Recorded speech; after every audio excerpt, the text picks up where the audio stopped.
साथियों नमस्कार। आज की शुभ यात्रा में यूट्यूब के सभी दर्शकों का हार्दिक धन्यवाद, शुक्रिया।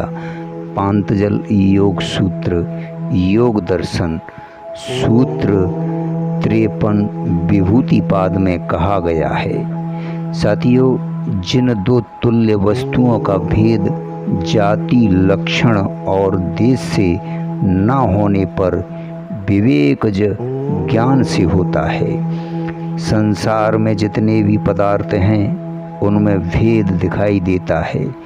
जैसे मनुष्य, पशु, पक्षी, जड़ पदार्थ आदि का भेद जाति भेद है।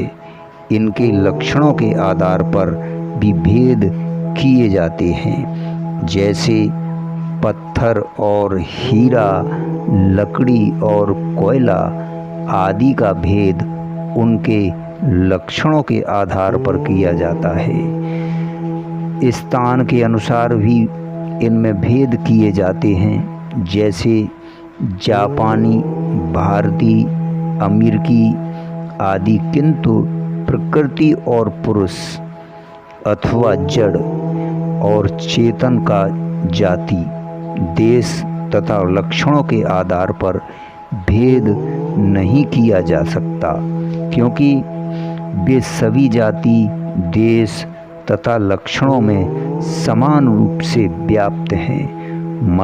मनुष्य में जाति, देश, लक्षण के आधार पर भेद किया जा सकता है, किंतु सभी में वही चेतन आत्मा एवं प्रकृति है।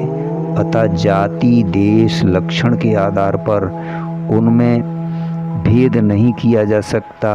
यह भेद केवल विवेक ज्ञान से ही होता है कि जो जड़ है, प्रकाश, गति तथा स्थिति जिसका स्वरूप है, त्रिगुणात्मक है, सतत परिवर्तनशील है, वह प्रकृति है।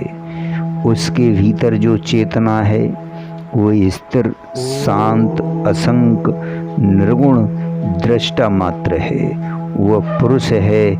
वह संपूर्ण सृष्टि दोनों का संयुक्त रूप है। इस प्रकार इन दोनों का भेद विवेक ज्ञान उपलब्ध होने पर ही होता है, अन्यथा ये अभिन्न ही प्रतीत होते हैं। कई लोग इसलिए प्रकृति को ही महत्व देते हैं। पुरुष तत्व का बोध ही उन्हें नहीं हो पाता, क्योंकि प्रकृति इंद्रिय गोचर है तथा पुरुष इंद्रियों तथा बुद्धि का विषय ही नहीं, विवेक ज्ञान से ही वह अनुभव में आता है। साथियों धन्यवाद, शुक्रिया।